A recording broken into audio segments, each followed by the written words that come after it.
Let's talk about these cabinet picks, the good and the bad. Sara Gonzalez joins us. Big changes coming to the military. Fingers crossed for that. All that and more coming up tonight on I'm Right.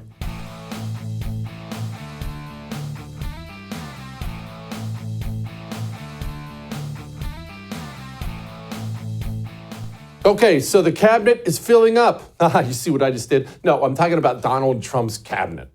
Donald Trump is picking his people, and it's mostly done, not completely. I realize we're still waiting on one or two big doozies, FBI and whatnot, but it's filling up. And first, let's lead with this, because it's not all going to be sunshine and roses. It's not all going to be compliments. This cabinet, as it sits right now, is light years better than the last group of morons Donald Trump selected to surround him in the White House. Donald Trump very clearly learned his lesson. Very clearly, he's done a lot more vetting. And these picks, many of them are outstanding. Some of them are putrid. But for the most part, they go from very good to not the worst, kind of good. Whereas last time it was just moron. And we're sitting here pulling our hair out. Look what happened to my hair. That was like, no, I'm kidding. But seriously, it was awful last time. And this time it looks very good. So let's go over just some things we love, some things we don't. First and foremost, I know he didn't get through, but the selection of Matt Gaetz was an excellent pick. Yeah, he didn't get through because the Senate's a bunch of weenies. But what Matt Gaetz, the selection of Matt Gaetz, what it really showed was Donald Trump wants to reform things on the inside. This is the problem. So many of these GOP types, we've talked about this many times, they view their role as protecting the system, keeping everything as is. Well, he's not going to threaten the FBI, is he? But when you come out right out of the gates, and you pick Matt Gaetz to do AG, yes, he went down in flames. I got all that. But it shows you where Donald Trump's mentality is. The only reason you would choose Matt Gaetz is if you're going to get in there and try to mix things up inside the government. That's good. So Gaetz is gone, though. Let's set that aside. We'll get to his replacement in a minute. Pete Hegseth. Pete Hegseth, probably my favorite pick so far. Actually, between him and Tom Homan, my favorite pick so far. And again, why? It is not because I know Pete Hegseth a little. We're not best friends, but I do know him and I like him, so should be honest about my bias there. It's actually not that, though. I have plenty of friends I wouldn't want to be Secretary of Defense. I like the pick of Pete Hegseth because, again, it shows where Donald Trump's mentality is. Every other person, Democrat and Republican, they all get in there and they look around for some 4-star general somewhere. Oh, I kind of like this guy. And then they go for political reasons, like Lloyd Austin was picked because he was black. So they'll find someone who has a high rank. And then for Democrats, you'll have to do the minority thing, whatever. Republicans are probably, well, she's a woman. You have to deal with that with all these morons. But Pete Hegseth shows, no. A completely different way of thinking. Totally different, radically different. What we've been doing doesn't work. You select somebody like this, you want to change things. It is generals with stars on their shoulder who are cowards, who ultimately wouldn't stand up to the ideologies being rammed down the throats of our leadership. They've never stood up and said, nope, hey, women in combat's not going to work very well. They're not going to stand up and say, we're not going to do this trans stuff. They didn't stand up and say, hey, we don't need your CRT and DEI. It causes division inside our ranks. It only creates skepticism and animosity. And no one ever threw their stars on the table, said we're not doing it. It's how the military allowed itself to go woke. You're right, because there were cowards in camouflage who wouldn't make tough calls or retire or call it out or resign and say, I'm not doing this. Because politicians are going to do what politicians do. We know what left-wingers do. They do crazy stuff. Just keep it out of our military where it's life or death. Because you're right. We all signed up. We get the uniform and the bad haircut. We know we're not in for paradise. We're in because we love the country. And a lot of vets, this. You talk to these guys, I talk to them, are questioning whether they would recommend it for their sons and their daughters in the future. And that's pretty understandable considering what folks have done to the military. That's the way of thinking we need.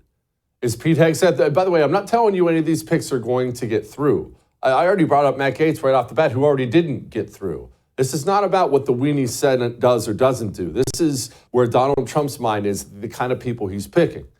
Pete Hegseth is an excellent pick. Now, speaking of Gates, we have a replacement, Pam Bondi. It was announced, of course, last week.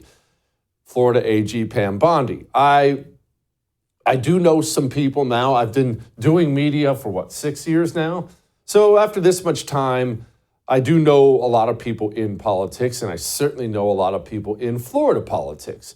I was not super familiar with Pam Bondi. I knew who she was, what she did, but I used the old phone machine. I made a lot of calls, I made a lot of texts, and pretty much universally, from the people who think like us, the anti-communists, universally, this is what I got. It's okay. It's not great. She's not going to go in and disrupt the system, but she's okay.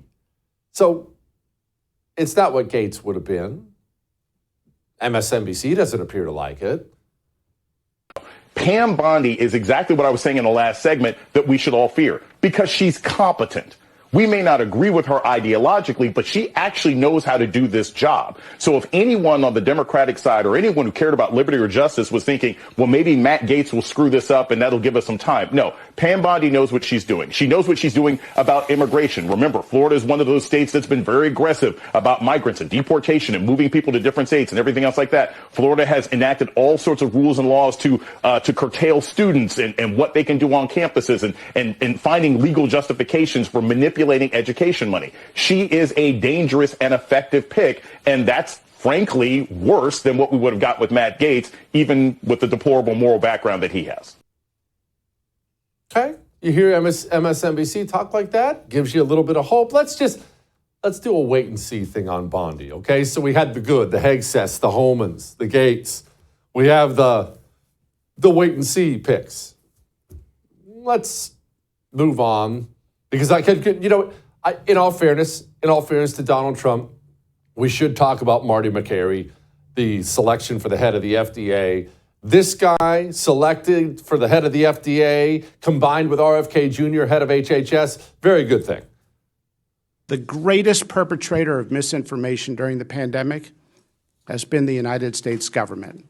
Misinformation that COVID was spread through surface transmission, that vaccinated immunity was far greater than natural immunity, that masks were effective. Now we have the definitive Cochrane review. Over and over again, we've seen something that goes far beyond using your best judgment with the information at hand. We've seen something which is unforgivable, and that is the weaponization of medical research itself.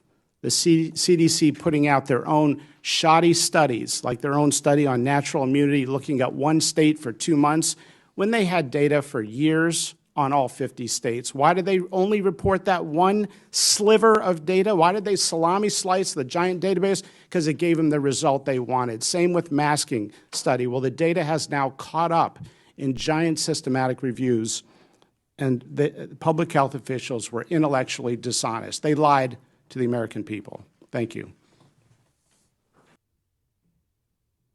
Wow. I'm ready to stand up and cheer.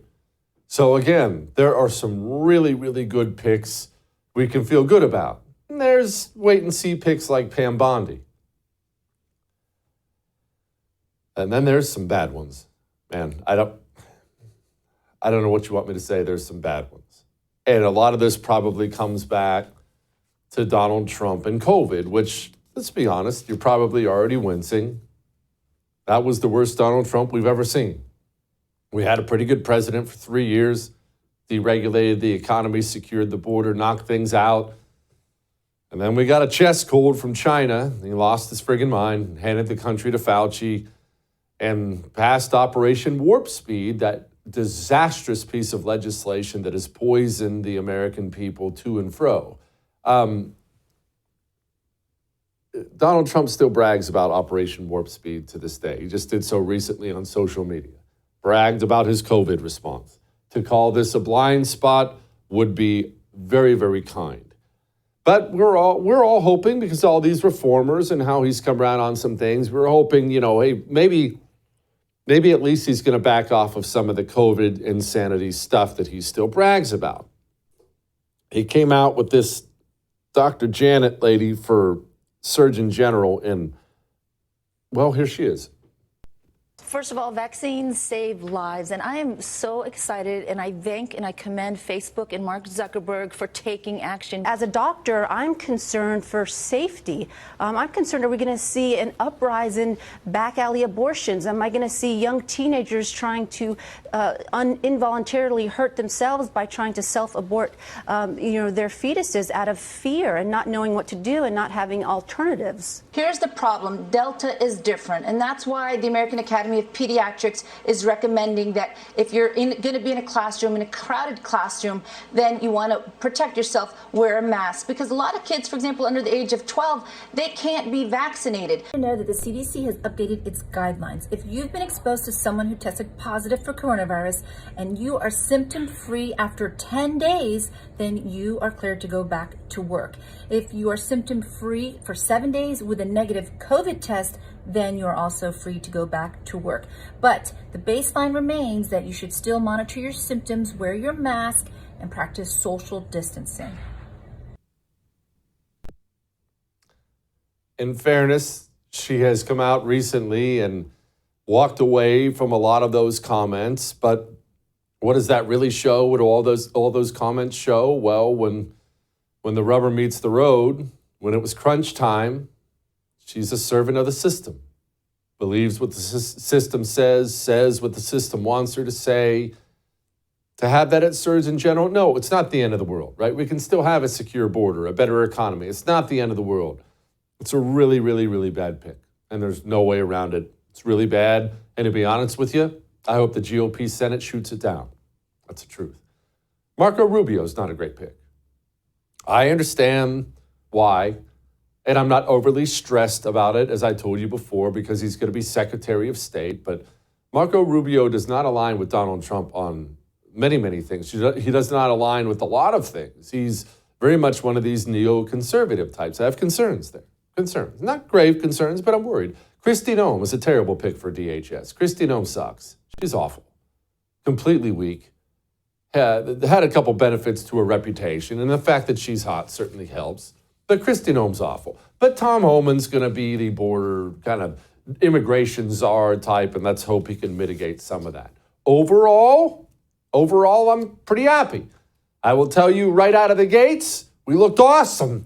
And then it's really just kind of petered out there towards the end.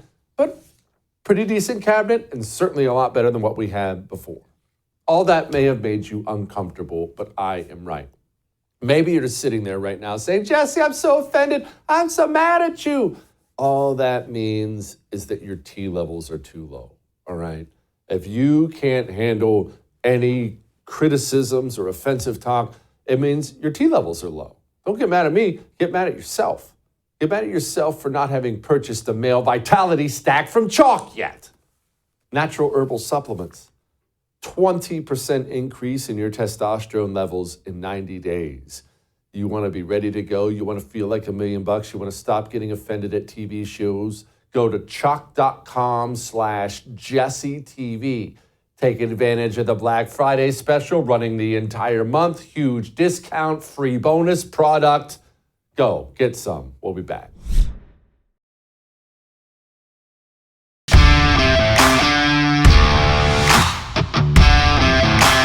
Okay, I want to talk again about something, and we're going to come back to this a lot, an analogy I've used before, but it really applies to the system. It applies to our system we have now. I talk about them treating us like a bank vault. So let me explain. You have these bad institutions now. They haven't always been bad, but now they're institutions, they've been corrupted. The media has been corrupted. The defense industry has been corrupted. Government agency after government agency that's been corrupted. Okay, you get it. So the institutions are all corrupted, and now they work with each other, and I call it the system. But what are they really working with each other for? What's the point? What's the purpose of all this? Well, money and power. You see, if you are a powerful person, once you lose any sense of duty or obligation to your country, then what the country itself becomes is a place to be looted. a bank to be robbed. I'll use this analogy. I'll use two analogies, actually. That's probably a mistake. Me, I'm the head of my household. I have a wallet with the debit card and everything in it. When I take this earpiece out of my ear tonight, there's absolutely nothing stopping me from going to the local casino and spending every single dime I have and staying up all night long drinking whiskey, blowing every dime of the kids' college fund at the poker table. Nobody can stop me. The wife cannot stop me. Kids cannot stop me. If I want to, I can go do that. Why don't I? I'm not going to go do that. Why don't I? Because I have a sense of duty to them. I feel like I have an obligation to them, so I don't. But what if I didn't feel that? What if you could just take that sense of duty and toss it? Well, then I'd be at the blackjack table. That's where our leaders are in this country. And so America to them is just a big bank vault. That's all it is. It's a big pot of money. And what do they want? They want to clean out the bank vault. They want to shovel huge quantities of the money into their own personal bank accounts. Well, they've figured out the best way to do that is if all the institutions work together. If they all work with each other instead of against each other. Hey, stop keeping me in check. Hey, don't do that. If we all just work together like a bank robbery crew, so the media, they're going to handle the getaway car, and the defense industry, they're going to do a lot of the legwork. If we all work together, then we can take everything out of the bank vault. What you're seeing right now with a bunch of Trump's picks has been very, very revealing, because the ones who are threatening the bank robbery crew with arrest, they're the ones who are subject to the most vicious smears all over the place. I'm not even a huge Tulsi Gabbard fan. Have you seen the stuff they've said?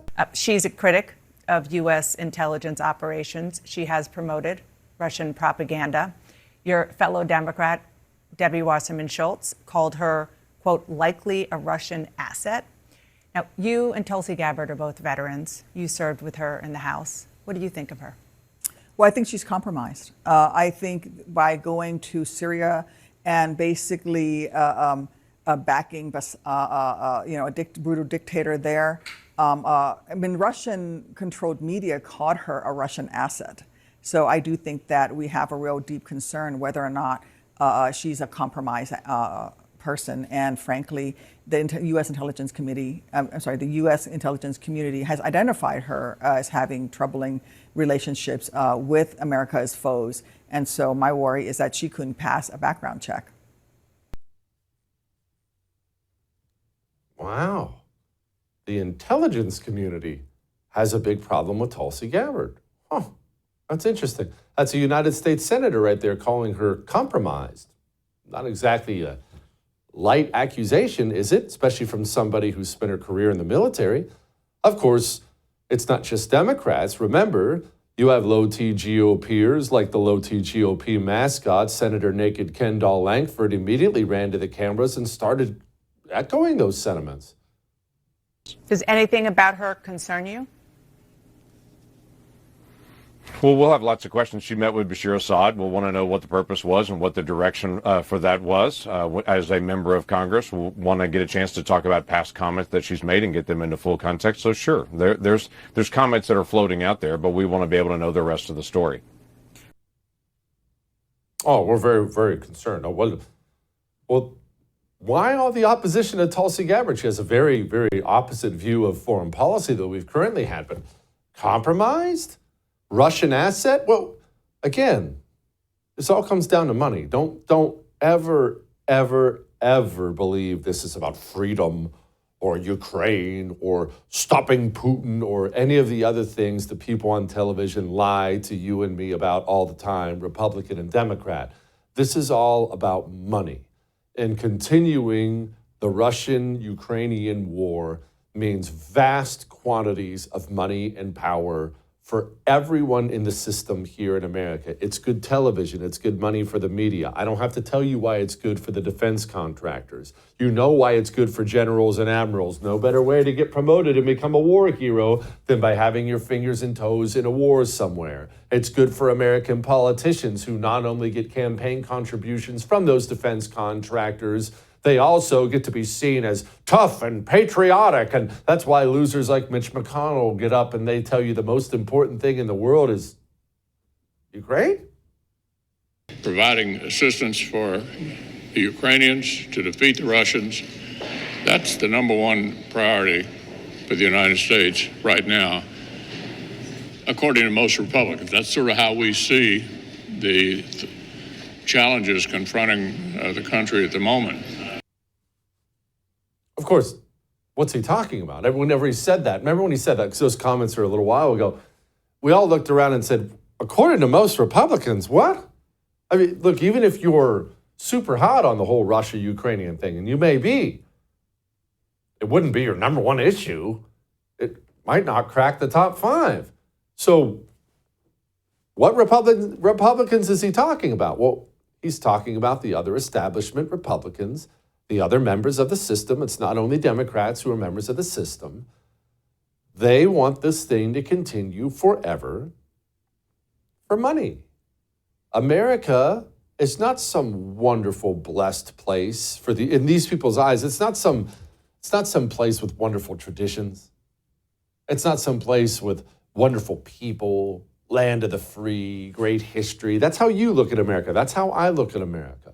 For these people, it's just the bank vault. And I hate that. I hate these people for that.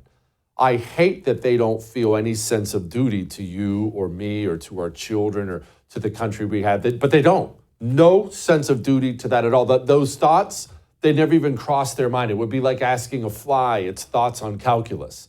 The thoughts it never enters its mind. What do they think about? Well, there's this big pot of money. Huge economy, huge pot of taxpayer money. How can I get some of that for me? That's how the people in this country look at everything. And that's why you see such strong opposition to some of these cabinet picks who are promising reform. Oh, but the intelligence community said, oh, I'm sure they did. Anyway, we'll talk to Sara Gonzalez about some of these cabinet picks and more. Before we get to that, let's save a life really quickly. Babies. Nobody speaks up for the babies. Nobody's saving lives, except for you in preborn.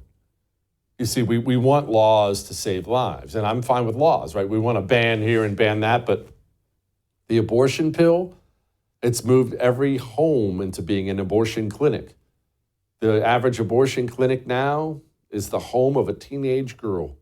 She does it in her bathroom. How do we fight back against evil that's so easily accessible? By giving these women free ultrasounds. When you give to preborn, that's what you're doing. That's what they do. They give these women free ultrasounds. Go buy one. Buy 2. Buy 5. I don't care. It's $28 for an ultrasound. That ultrasound is not nothing. You just saved a life. When that woman hears a heartbeat, she chooses life almost every single time. Did you know that? It's a miracle. Preborn.com/Jesse. We'll be back.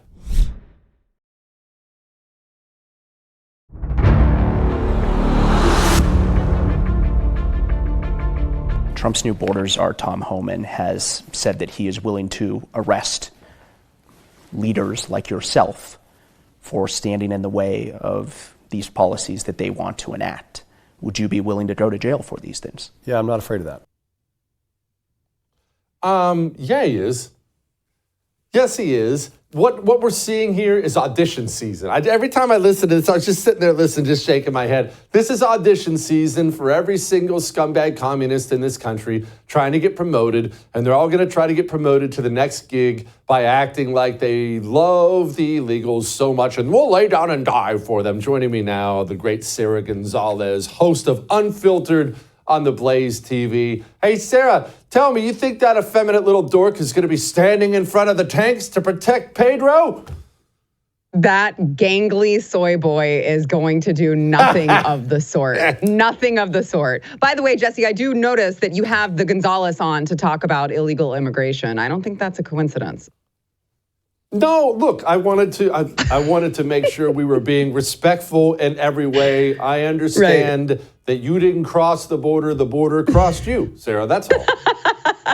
Yeah, no, it is so funny. You're right. It is audition season, and that's what you're seeing with this little this little guy, gangly guy. He's not going to do anything. And the fact of the matter is, honestly, I wish that he would. I hope that all of these people, you've got him in Denver, you've got the Massachusetts governor. I hope that these people actually do what they say they're going to do, because you know what? If you want to open up your state, you want to open up Denver, we can have all 10 million, 12 million, if you believe the conservative estimates, which I don't. I think it's way higher, who came in during Joe Biden's tenure. We'll send all 10 million to your town, and you can figure out how to deal with it, because we're cleaning up the rest of the streets here in this country. I hope that they do that, because they would soon realize something that you and I know that they both already know. But if they hadn't realized it, they would very soon realize it's unsustainable, which is why all of them have to go, which is what we've seen in New York and Chicago and all these places. They're like, yeah, actually, the inn is full. We're out of room. So I wish that they actually did this, but we both know that they're not going to. Sarah, I'm asking you to do an impossible task, but let's walk through the mind of the American communist. Let's say you are a communist and you live in Denver, and of course you go down and you vote Democrat every single time. I have to vote Democrat. But when you're sitting there and you're watching your city, Denver used to be the sickest city. I don't know if you've ever had any fun there. Yeah. I certainly have. And now it's just this dump, this homeless, infested, crime-ridden dump. And even if you are some born and bred commie, how are you not outraged that your mayor is publicly proclaiming that he's going to protect all the dirtballs that have destroyed your city? Do you think this is the kind of thing that moves these people? Well, and that's what we're seeing full circle. All of this is happening in full circle, that you're seeing all of these people who, as you point out, think, oh, I'm a good little commie, I'm going to vote Democrat. Well, here is the revelation that they're faced with. Your policies have led to this decision. And at a certain point, you would think that they would have to reflect. They're going to have to reflect at a certain point when they look around at the Lake and Rileys of the country and they look around them and go, we're actually not safe. You cannot sustain this policy. We have to clean up our streets. We have to clean up the crime. And so at a certain point, they're going to realize and be faced with the ramifications of their own decisions. You would think, but again, I can't be in their minds, and I'm not quite that stupid. So I'm not sure if they ever get to that point, but you would think a reasonable, common sense person, even someone who was, misguided with their political beliefs, would have to eventually realize at a certain point in this disaster that they have to have a course correct. And at a certain point, you'd think that this mayor or whoever is going to be held accountable. But I wasn't voting. I wasn't dumb enough to vote for them in the first place. So what do I know? Sarah, what are you cooking for Thanksgiving? Are you, traditional turkey type or enchiladas or something? What do you make for Thanksgiving? In my Mexican family, they do tamales. But we do turkey and ham. Listen, you would die if you tried my grandmother's tamales. They are wonderful, and that's a Thanksgiving and Christmas tradition. It's turkey and ham and the traditional American Thanksgiving. Gosh, there's this tamale truck right by where I work, and it looks like you're going to get kidnapped. But there's a line around the block because there's these three little old Mexican ladies in there home making the best friggin' tamales you've ever had in your life in the green sauce. Oh my gosh. Anyway, Sarah, let's talk about Donald Trump's cabinet picks. Some have been awesome. Some have just been a steaming hot pile of crap. Mm-hmm. Which ones do you like? Which ones don't you like? Yeah, well, I got to be honest with you. I was very disappointed that Ken Paxton here in the state of Texas was not nominated for the AG after First of all, I thought before Matt Gaetz. Then after the Matt Gaetz debacle, I thought, okay, now is the time that he's going to nominate Ken. And that didn't end up happening. And instead, there was a Pam Bondi who I'm really not sold on. She's made some very questionable comments about the Second Amendment that I have concerns about. So I'm concerned about that one. I'm concerned about the Surgeon General, Dr. Jeanette. She has also made some questionable comments during the COVID era that I think that she definitely needs to answer for. So I do have some concerns. I'm very excited about RFK. I'm very excited about Dave Weldon. So the CDC, the FDA, Dr. Marty Makary, I'm very, very excited about those, especially when it comes to making America healthy again, which I've been a firm believer in for a very long time, before even we were talking about this mainstream. So I'm excited about those picks. But you point out, and correctly so, it seems like a very big disconnect because he'll get some so right, and then he turns around and makes a total opposite decision, and you go, wait a second, how do all of these align?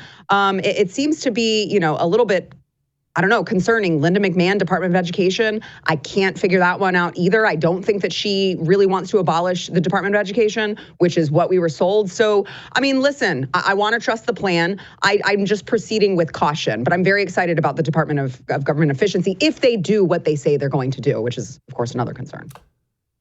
Well, let's talk about that, as a matter of fact. I'm very excited about it, too. In fact, many of my friends are texting me. That's the thing they're most excited about, more than Hegseth, more than any of it. And I'll be honest, I fall in love easy with people who say they want to chop the government because I hate the freaking government. So when I hear you're going to fire a bunch of government employees, I'm all in. But it's easier said than done. Should we be tempering our expectations here? I mean, look, I think that we have a right. We deserve to expect really great results here because that's what they've sold us. And if Vivek Ramaswamy and Elon Musk, the richest man in the world, want to stand on a stage knowing that they are going to be seen by millions of people and tell them we are cutting this much of the government, you know, what was it Elon Musk said, a third? We're cutting this much government. We are going to deliver results for the American people. I think that we're correct to expect that they are going to follow through on that. Now, I think in any other administration, we should maybe temper our expectations, temper our concerns. But this was a mandate. This election was a mandate that the American people said. I mean, you're showing this footage here. These people were on fire with these men coming up and talking about these things that we all know need to be done. So I think if there were ever a time in our history, in our country, when we could expect that they will do it, I think it would be this administration. And to your point, if it doesn't happen during this administration, if it doesn't happen with the, 18 months that they say that they have, which I do think, obviously it will need to go longer. If it doesn't happen, it never will. So this is our one chance. We just have to get it right. Do you think the American public, we touched on this a little earlier, do you think the American public is ready for not mass deportations? I think in and of itself they are ready for that, but are they ready for the propaganda campaign that's going to just double barrel blast away at them, Sarah? You already see it beginning. What about the women? What about the kids? We're separating families. Lupe's really sad. You know the propaganda is going to be overwhelming. Oh, Lupe, it was nice of you to mention my aunt. But so I do agree with you that there is going to be a certain amount of the general public who, when polled right now in this moment, they say, yes, we need mass deportations. Now, when that starts actually happening, it feels icky, right? I don't like the pictures. It makes me feel bad. I'm uncomfortable. And I do think that you are going to see a little bit of the general public shift in their perception of this. But that is when the Trump administration needs to stand firm, and they need to remind people, anytime you get the optics, anytime you get, a little kid crying because their criminal dad is being hauled away, taken back to Venezuela or Mexico or wherever the hell he came from, I do think that it's important to remind all of these people who are watching, I'm uncomfortable with it too, right? If you're Donald Trump, you say, I'm uncomfortable with it too. I don't like it either. It feels bad. That's why you should remember that Joe Biden and Kamala Harris brought us to this point, and we have no choice now but to clean it up. And so I do think that they just need to be prepared for that. I hope that it doesn't dissuade them or deter them because, as you mentioned, I mean, it's a must. We have to have this, and we have to have someone who really doesn't give a crap about the blowback. We got to get it done. And then once it's over and we've deported all the criminals, start with the criminals first, right? We've deported all the criminals, and then he can say, I've just made America safer. I'm sorry that it was uncomfortable for you, but you guys will be safer. Your children will be safer and more prosperous now that we've done the dirty work that needed to be done, thanks to Joe Biden. No doubt. I think we should start with the kids. Let's get this society cleaned up. Sarah, thank you so much. I appreciate you, as always. I sleep like a baby every night. And it's not because I'm on this perfect sleep schedule. I'm 43 years old with kids. Nobody is.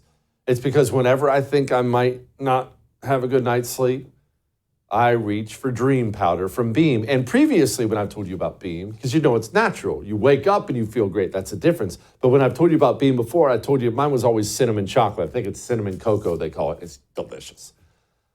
They have some new flavors out, like brownie batter, white chocolate peppermint. It's so friggin' good. Only it'll put you to sleep. It's a cup of hot chocolate that'll put you to sleep well every night. You want up to 40% off? Shopbeam.com/Jesse Kelly.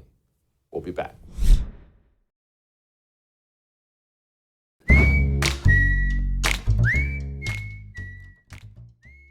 All right, it's time to lighten the mood.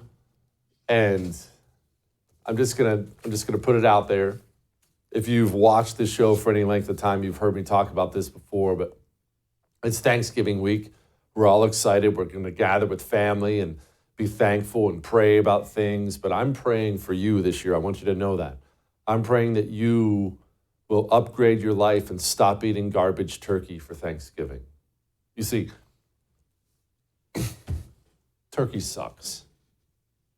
And you know it sucks. I know you're yelling at the TV. I haven't had my bacon wrapped. We'll get to that in a moment. But the truth is, it's obvious the things people like and don't like, no matter what they say. You can't ever listen to this. You have to watch what they do. If I get one of the little assortment things of little mini candy bars, you've seen those, and I put them in a big bowl, and let's say I set it up at the front desk of the office. Here, you've seen this before. What's going to be the last thing in every single candy bowl? Every single time. The Three Musketeers. Every time. Everyone knows Three Musketeers sucks. Everyone, when you say that, though, they'll say, no, I like them. No, they're pretty good. Really? Here's a candy bowl. Oh, let me sort past the Three Musketeers. When it comes to turkey, you eat out at restaurants, do you not? Of course you do. You eat out at restaurants. Now, depending on your financial situation or where you live, maybe you eat out 5 times a year, 10 times a year. Maybe you're an eat-out freak and you eat out 100 times a year, but you do eat out. How many times a year do you walk in a restaurant and there's a menu? All kinds of items. That's the whole point of being in a restaurant. You can pick whatever you want. And she can have the this and he can have the that and he gets the spaghetti. How many times have you walked in a restaurant and ordered turkey? Ever? I'm not talking about your turkey sub at Subway. I mean, you sat down and ordered turkey. Oh, you haven't? Why not? Because it sucks. And because when you have options, you never, ever, ever pick the turkey. The only reason you eat turkey at Thanksgiving is because that's the only freaking thing they prepared. And if you don't eat it, you'll starve to death. Level up your life. You want to know what I'm eating for Thanksgiving? You have to go subscribe to my YouTube channel, youtube.com/@JesseKellyDC. I not only tell you, I show you. Anyway, I'll see you tomorrow. I would thank you for coming to my YouTube channel, but I know how brilliant it is, and I know you love it here. So subscribe and watch. We're going to start really ramping things up and putting some funny stuff, some interesting stuff out there, some collaborations. Either way, my YouTube channel is officially the place to be. So stick around.